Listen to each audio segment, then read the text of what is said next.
welcome. I'm Dr. Chinu Bhanja. We have with us a special guest. He is Dr.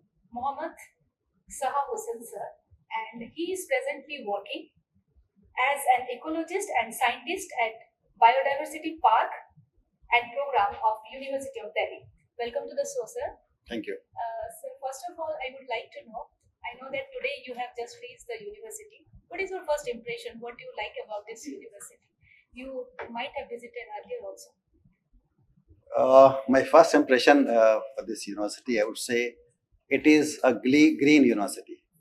So the theme what we have gathered here regarding the dealing of the climate change, I think I would say the other university to maintain this kind of landscape so that they can contribute in some way or the other to just have a look of this kind of ambience, either their colony or their parks or their gardens or their offices. So if we are expanding this kind of landscape into the perspective of the Indian contingent or the areas, I think it is a working model of the organic university, I would say. So it is that's my impression. Then we have seen all the departments working over here. Last year I came here.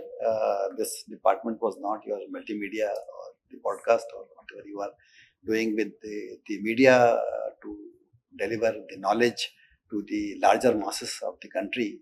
I think excellent initiative, and it is development, and I think each university or colleges must have this kind of infrastructure. We are very much delighted to hear this from you, sir. Sir, you have mostly worked on biodiversity and biodiversity conservation and ecology. So, what actually motivates you to specifically work on this? Means you have worked with diverse topic, but why this you have given much importance and why the focus area is? What motivates you actually? Actually, who is talking about? So it is the human being who is talking about. The rest of the organisms, they cannot communicate rather, but indirectly they are communicating to us. If you see the changes taken over by the entire on this planet is the human being, and we are the single major user of now it has become, and the earth, I would say, is totally urbanized in terms of human domination, and the use of or the demands of the public depends upon the use of biological diversity or biodiversity, and it comes to you everything you need, it comes from biodiversity itself.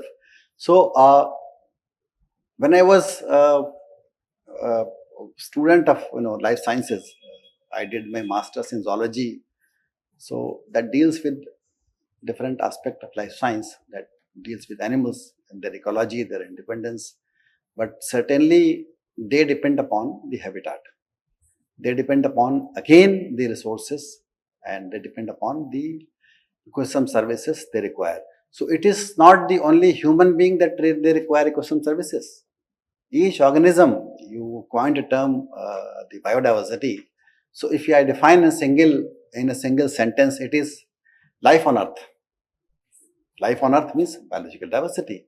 So, and that they are in a very small circle, that is biosphere, and that biosphere encompasses everything, either the land or terrestrial or the aquatic ecosystem, and leading to the air. So medium of life is two, either the air or water. And what we witness is both are degraded, both are in hospital now. So we are just don't have that normal composition which we predict.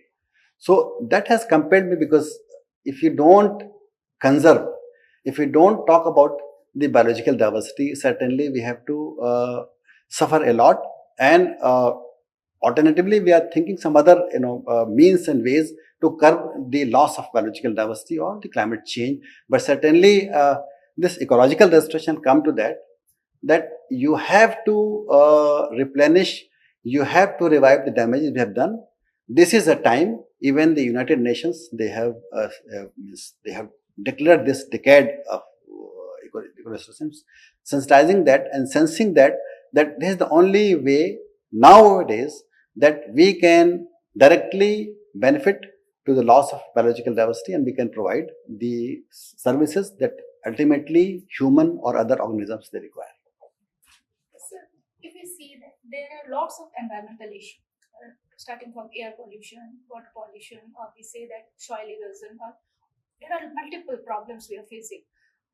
What do you feel currently? What is the alarming issue for environment? There are two, issues. It is the mitigation and adaptation of the policies and the actions we must do it. The alarming is that we are not changing our lifestyle with lot more efforts, with lot more this thing. So until unless, because it is not only that you either adapt or you just mitigate things, but you have to just curb your lifestyle also. If you see 100 years back, the scene of the earth, it was not like that. Even you come to Barampur, we are sitting here, then you imagine the Bhubaneswar. I was just coming through and I was just seeing the expansion of the city. It was becoming urbanized, and I was seeing between villages also there. So they were the original inhabitants and they were living in a very sustainable way. But now we are expanding, may not be required, but we are expanding in such a way that we are depending upon all these. So you are just degrading all landscape. You are not prepared to. So in what quantum we are neutralizing those things, those impacts to the climate issues. Okay. Suppose I'll take example of Delhi. Delhi is almost 1,485 square kilometer area. Imagine the condition of Delhi some 50 years back or 70 years, 80 years back. It was having just 30 lakh people. Now it is plus 2 crore people. The environment is same, the landscape is same. So what you did, you sacrificed the wildlands, you sacrificed all those things, and that congestion has come up. It is not only the human population increased, more than a crore of vehicles they have increased. So it is 3 crore plus population they are using the common environment. And yes, air can be mitigated, air can come, can go, can be diluted. But what about the stress of the city? What about the stress and the quantum of water is available over there? You have to pump water. So these are the issues actually. I see that now there are n number of issues, n number of challenges that we are facing. I cannot name one. If you take air quality, it is bad. If you take stress of the people, it is bad. If you take about the happiness, these are all unforeseen things. Happiness, it is not there. If you see the people enjoying at all levels, from childhood to the old age, maybe that all this data enjoying at the very suburb or village level, but not to the urban centers. Olden people, they are just sitting inside, they cannot come out. These are all limitations. So what challenges are, how we are going to change the hospitable status of our environment and cities and all these things. When you say about Delhi, I would like to ask you something, sir. Suppose, for example, Bhubaneswar is the capital of Odisha. Everybody prefers to go to Bhubaneswar for better education, for better health, for good houses and everything. Same happens with Delhi also, because it's the capital of India. For a better lifestyle, many of the people are moving to that place for better jobs and everything. So how this actually impact on our ecology, environment, how the balance? I will not agree with this, because we have to change our thoughts. I will say the stakeholders or the government. We are also part of government, but we have to decentralize the facilities. Why everybody should go to Bhubaneswar from across Odisha, or why everyone should go to Delhi across country? There should be decentralized policy.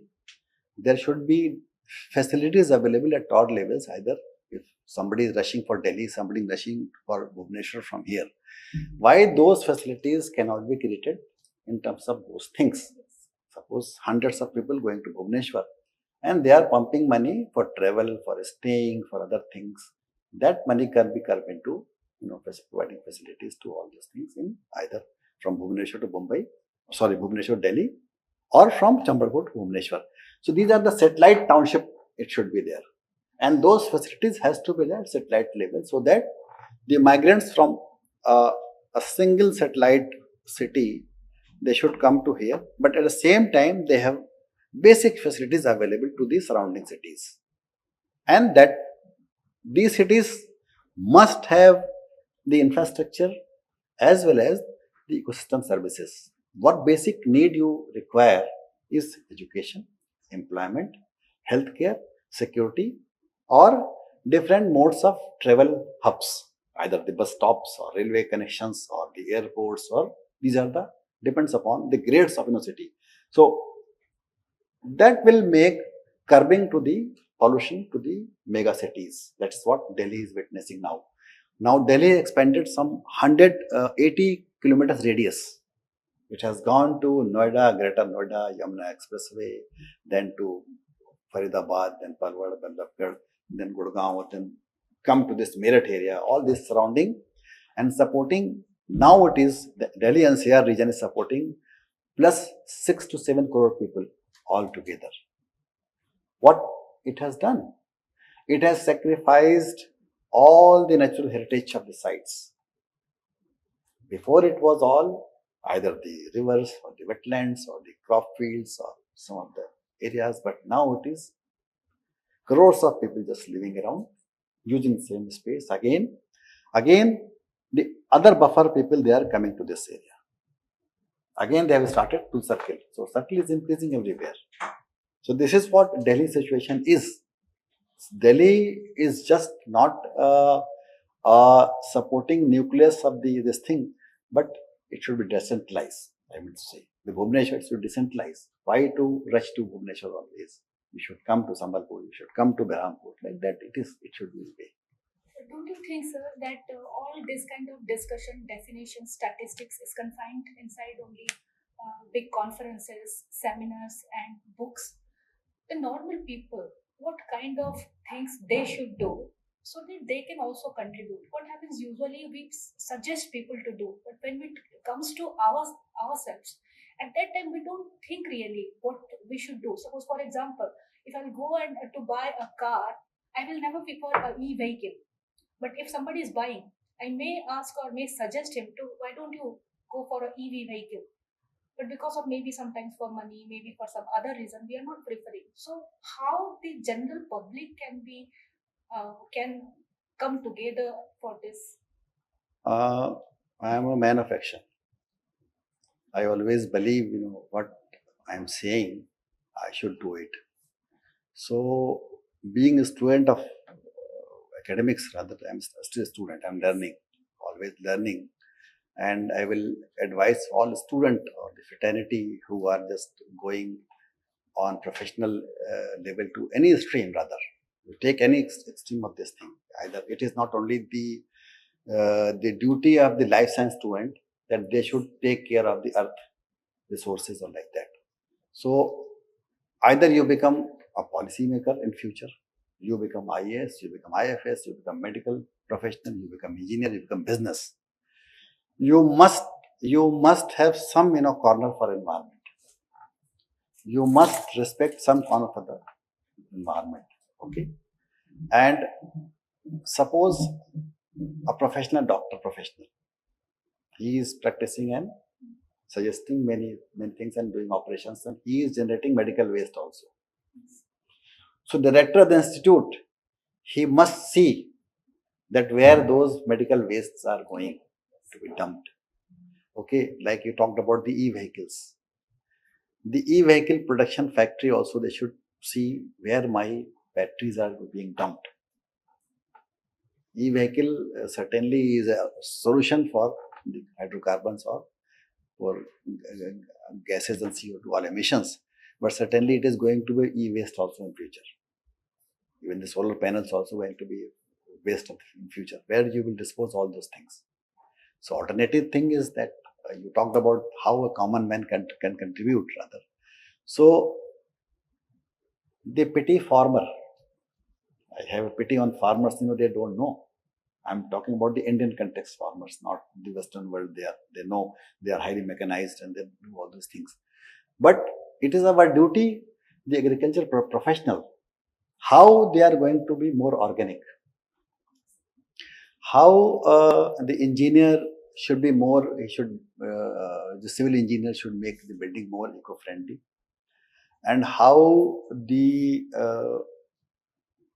I would say, the computer professional, he should give some corner to this mode of AI, the models, and he should tell all these things. Because everybody is using natural resource. Either you are taking any ore, either iron ore or anything, you are taking from the earth crust and you clear the forest. Either you take anything, so that clearance has to be compensated in any of the ways. And that is through the wasteland redevelopment. It will generate employment also, and it will utilize your emissions, either any form of emission, I will say, either the sound or carbon or whatever it is. And you have to create the pollutant factories. Those factories are natural areas, either the wetlands or the woodlands or the river. So those are the only sink points. And the curbings are you contribute to. The curbings of, suppose, genuinely you need a car. You need a car, transport mode of transport system. Either you use a bus, it is a community-based transport system, or you are using a single this thing. But the single gives you freedom. The community-based transport gives you limitations. You have to stick to a time. Okay. And then these are the things. It is very complex to discuss about all these things. But what I mean to say that yes, the sink points are the only solutions. Sink points are the solutions. We have to just replenish those, and the professionals must respect nature. What do you feel the most challenging things for? It's because you have worked with diverse projects and you have worked so many things.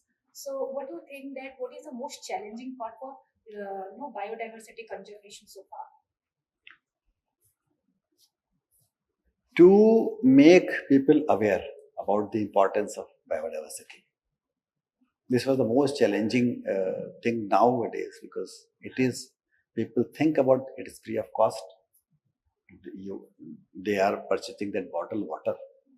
They don't understand the need of that thing, from where it is coming, how it is being packaged, how it is being just coming to us, and who is preparing that water. It is not simple that your the clean water or this drinkable water is coming to you. So that way, if you eating something, you see the diversity of plants over there. If you see a vegetable, it has some 50 ingredients within that. So those kind of agrobiodiversity you think about. Then you think about the medicine, the Ayurveda medicine or the Unani medicine, from where they are coming. This is one aspect. Then you see the how many years have taken to those minerals to come up into you. That is what. So one has to understand the importance of everything. Everything you are using daily need you. That is the biodiversity. The challenging part is to understand, to make people understand the importance, and they should respect. I was coming from Bhubaneswar to here. I was just watching, and this kind of thing is missing to the urban setups. It's all green, enjoyable, and treasures all around your roads. I see the hillocks and all these things. So respect all these things. But it is not respected, I'm telling you. People just take it away, means just, like anything, it is just free of cost. That has to be. Even in the biodiversity parks also we are developing in Delhi. So for them is a park, general park, greenery, and like that. So we are still facing to make them understand that yes, it is a biodiversity park, and it is not for you only, it is for thousands of species also. Because for that you are what is missing outside, you are coming inside the forest and enjoying. So that is the most important thing, and very, very difficult thing we are facing. Still, we are facing to just tell them about the importance of biological diversity. Finally, sir, a few words that you would like to share with the students, those who want to pursue their career in ecology and biodiversity conservation. We have an environmental science department also here, and many of the students must be wanting to build their career in this line. So, I will add, not only I will advise student itself, but I will advise the agencies also, because everybody wants a desired career, the passionate career. This is my inner built that I am good in this field, or my brain, for medical profession, my brain is for this, or my passion is for this. So I will say the agencies, they should give good package to students as in remuneration, the salaries, the money. Then only this field student will enjoy. And for student, I will say they work passionately, and they work that it is my passion. It is my preferred work. I am doing it. Otherwise, it is not the compelled work that I am doing for livelihood only. No. For providing them livelihood, the agencies should give them good package. It is not only the doctors or the engineers or I would say the software engineers, they should get good money. But this field also must get good money so that it can lure the student, because they are repairing the God-made entity, that is Mother Earth, and that is biological diversity, and they are depending upon the biological diversity whole. thank you so much, sir, for this insightful discussion and for sparing your valuable time with us. Thank you so Thank you. much. Thank you. Thank you. Have a good time.